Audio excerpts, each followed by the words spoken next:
మన ప్రభువును మన రక్షకుడు అయిన యేసుక్రీస్తు నామమున అందరికీ వందనాలండి. దేవునికి స్తోత్రాలు. దేవుని కృప మరొక నూతన దినమును దేవుడు మనకు అనుగ్రహించినందుకు సమస్త మహిమ ఘనత ప్రభావములు యేసయ్యకే చెందునుగాక. ఆ గొప్ప దేవుడు ఈ నూతన దినములో మనకు అనుగ్రహించిన దేవుని యొక్క కృపావార్త, దేవుని యొక్క వాగ్దానము సామెతల గ్రంథము 4వ అధ్యాయము 22వ వచనము. దొరికిన వారికి అవి జీవమును వారి సర్వ శరీరమునకు ఆరోగ్యమును ఇచ్చును. దేవునికి మహిమ కలుగునుగాక, దేవునికి స్తోత్రం కలుగునుగాక. ఆ సర్వకృపానిధి అయిన దేవుడు, వాక్యమైన దేవుడు, మన దేవుడు ఈ దినాన్న మనతో మాట్లాడుతున్న మాట, ఎవరికైతే అవి దొరుకుతాయో వారికి జీవము, వారి సర్వ శరీరమునకు ఆరోగ్యం ఇస్తానని దేవుడు వాగ్దానం చేస్తున్నాడు. అవి దొరికిన వారికి ఏవి దొరకాలి? చాలా మంది రకరకాల ఆలోచనలు, ప్రయత్నాలు చేస్తూ ఉంటారు ఈ దైనందిన జీవితంలో, ఈ లోకంలో.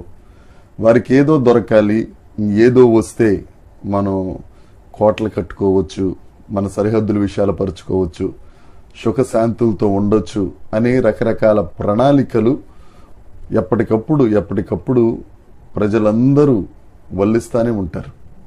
కానీ దేవుడు చెప్తున్నారు, వాక్యం చెప్తుంది సామెతల గ్రంథం 4వ అధ్యాయం 22వ వచనంలో, అవి దొరికిన వారికి ఏవి దొరకాలి అని అంటే, కొన్ని 2 వచనాలు పైకి వెళ్తే సామెతల గ్రంథం 4వ అధ్యాయం 20వ వచనం 21వ వచనం కూడా చూస్తే, నా కుమారుడా నా మాటలను ఆలకింపము, నా వాక్యములకు చెవియొగ్గుము. ఏవి దొరుకుతాయట? ఏవి దొరకాలి?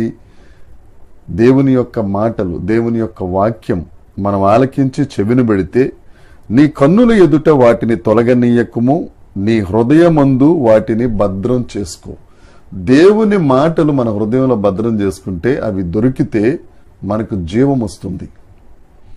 లోకమంతా జీవం కోసం పరిగెడతా ఉంటే, పలానా చోట జీవం దొరుకుతుంది, పలానా చోట రక్షణ దొరుకుతుంది, నా బ్రతుకు బాగుపడాలని పరిగెడతా ఉంటే, యేసుక్రీస్తు ప్రభు ఈ దినాన్న నీతో సూటిగా మాట్లాడుతున్నాడు.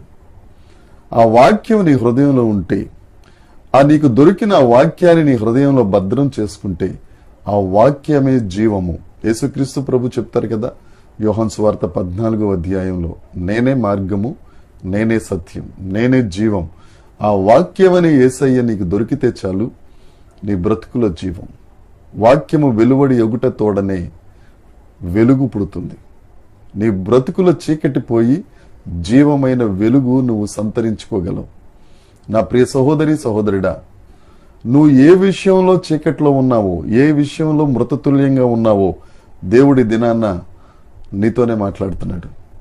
ఆ మృతతుల్యమైన, ఆ క్షయమైన దానిని దేవుడు తొలగించి జీవముతో నింపి అక్షయతను నీకు అన్ని విషయాల్లో అనుగ్రహించే గొప్ప దేవుడు వాగ్దానం చేస్తున్నాడు. ఈ వాగ్దానాన్ని స్వతంత్రించుకో. జీవమే కాదు, సర్వ శరీరమునకు ఆరోగ్యం. ఏ రోగాలతో ఉన్నావో, ఏ కుదరని రోగం నిన్ను బాధ పెడుతుందో ప్రియ సహోదరుడా, కొన్ని చెప్పుకోలేని రోగాలు, బాధలు, కుమిలిపోతున్నావేమో, యేసయ్య నీతో మాట్లాడుతున్నారు. వాక్యం నీ గుండెల్లో ఉంటే నీ సర్వ శరీరానికి ఆరోగ్యం, నీకు జీవం. ఆర్థిక ఇబ్బందులనే విషయంలో మరణించావా, దేవుడు అక్కడ నీకు జీవాన్ని ఇస్తాడు. ఆర్థిక ఇబ్బందుల వల్ల నీకు శరీరం కుంగిపోయి కుళ్ళిపోతుందా, నీకు ఆరోగ్యం ఇస్తాడు. ఆయన వైపు తిరుగు, ఆయన మాటలు విను, ఆయన మాటలను నీ గుండెల్లో దాచుకో, నీ నోట పలుకుతా ఉండు, నీ కనుల మధ్యన బాసికంగా వాక్యాన్ని ఉంచుకో. దేవుడు నీకు జీవంతో నింపబోతున్నాడు. దేవుడు నీ సర్వ శరీరమునకు ఆరోగ్యం ఇస్తారు. నీ ఎముకలకు సత్తు ఇచ్చి, నువ్వు ఎక్కడైతే ఒంటరైపోయి నీరసమైపోయి రకరకాల పరిస్థితుల్లో ఉన్నావో, ప్రతి ఒక్కరూ నీ దగ్గరికి పరిగెత్తుకొచ్చేటట్లుగా ఒక ఉన్నతమైన స్థాయిలో, ఉన్నత శిఖరాల మీద దేవుడు నిన్ను రాబో కాలంలో ఎక్కించబోతున్నారు. ఈ వాగ్దానాన్ని స్వతంత్రించుకుందాం, యేసయ్యను స్తుతిద్దాం. దేవుడు నిన్ను ఆశీర్వదించి అనేకులకు ఆశీర్వాదకరముగా ఉంచునుగాక. దేవుడు ఈ మాటలను దీవించునుగాక. దేవుని కృప మనలందరికీ తోడై ఉండునుగాక. Amen amen amen.